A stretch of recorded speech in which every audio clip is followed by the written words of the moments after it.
Distinguished guests, ladies and gentlemen, let me welcome you all to the 6th Global Day of Women, Peace and Security in Kosovo. Global Open Day was launched in 2010 with the aim of reviewing the implementation of the United Nations Security Council Resolution 1325 on women, peace and security. Today, Global Open Days are organized worldwide, proving a unique opportunity to further the historic momentum generated by this agenda and ensure continuous political determination, concerted action, and institutional and cultural reform by all governments, civil society, and women institutions. In Kosovo, following the recent parliamentary and local elections, and acknowledging the paramount importance of advancing women's empowerment as a fundamental precondition for gender equality, this year, Global Open Day will focus on women's political participation. We are honored to host a group of distinguished women and men who, through their work, audacity, and dedication, have contributed to reinvigorating the gender consciousness and narrowing the gender gap in Kosovo politics. Advancing women political participation is based on a broader global commitment reflected in the United Nations Sustainable Development Goals to women's full and effective participation in equal opportunities for leadership at all levels of decision-making in political, economic, cultural, and public life.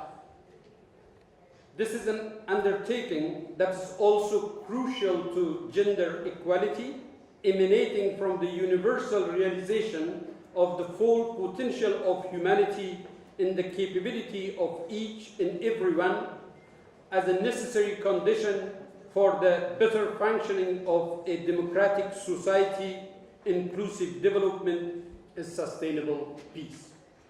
Moreover, women's political participation is indispensable to gender justice in order to end inequality, subordination, hierarchical status, and asymmetries of political power.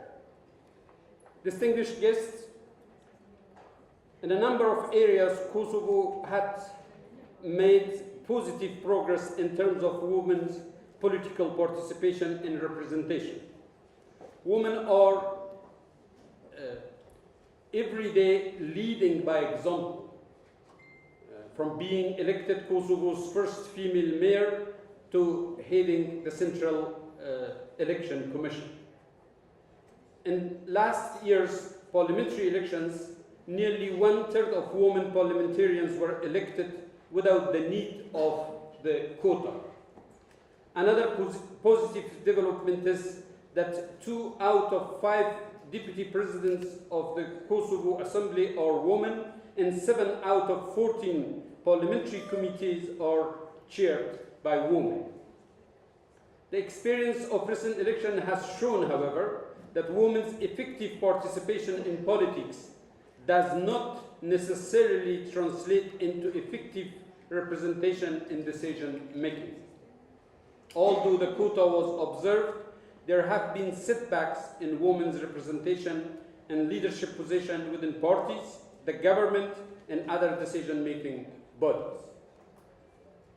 At the central level, women's representation in leadership position has remained weak in the absence of any female candidates for Prime Minister, President of the Assembly, and with the leadership of the main political parties remaining all male. Under the newly established government, there are no female deputy prime ministers, and only 2 ministers are women. At the local level, out of 204 mayoral candidates, only 8 were women. It's, however, more imperative when discussing women's empowerment and political participation that we go beyond the symbolism and beyond the numbers. Quotas and numbers of women serving as head of institutions are not in themselves sufficient to bring about gender equality. Even though women make up almost 50% of Kosovo's population, their participation at the central and local level remains at the 30% mark, meaning that while quotas have been met, women's voices in politics are still not equally heard. This challenge is unfortunately a common one worldwide. Equal and meaningful participation matters because women and men each bring unique experiences and views to politics which enhance the quality of debate and enrich and balance policy perspectives on social, economic, and political issues. While there are several barriers to women's effective political participation in Kosovo, 3 requirements remain crucial. First, increase the participation of women in politics by fighting the deep-rooted patriarchal norms and ensuring that political climate is free of negative gender-based stereotyping and violence. Second, ensure sustainable support from political parties and especially party leadership for women candidates in their campaigns. Third, increase capacity building support for elected women and amplify their voices as this will heighten their impact on decision-making processes. Distinguished guests, I hope that this year's Global Open Day will provide an important opportunity to highlight the experiences of women candidates, including the achievements that were made and the continuing obstacles that women continue to face in reaching greater parity in decision-making bodies at all levels. Our discussions today also provide an exclusive opportunity to look beyond the numbers and to understand the deeper context and factors that both enable and inhibit women's equal participation and influence. We hope that this event will result in a number of concrete recommendations to support potential policy and legislative change. I'm pleased to have the Vice President of Kosovo, Mr. Haliti, and participating in this event alongside many impressive and inspiring political leaders, as well as a broad array of experts from think tanks and civil society who have been monitoring and analyzing women's participation in Kosovo over the years. In this room, we also have a number of emerging young leaders who, through their actions and dedication today, are working towards building an equal playing field in leadership opportunities tomorrow. We are also pleased that a number of international actors who have been advancing the women, peace and security agenda are here today. In particular, I would like to recognize with appreciation the presence of my friend General Kochi, COM K4, Ambassador Brato.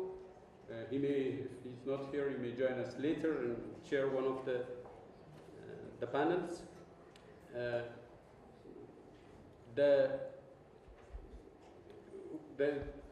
Who is the head of OSCE mission in Kosovo, as you know, the Office of the UN Development Coordinator and representatives from our sister organizations, EUSR, ULEX, Council of Europe, a number of ambassadors and diplomatic representatives that I particularly would like to welcome them, and the senior managers of UNMIC.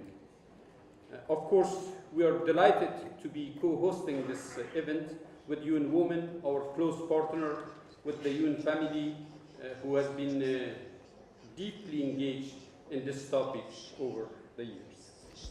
Distinguished participants, let me conclude by underlining that equal participation itself is not the sole aim of what we want to achieve, but rather one step towards the goal of women and men exerting equal influence for positive and sustainable change.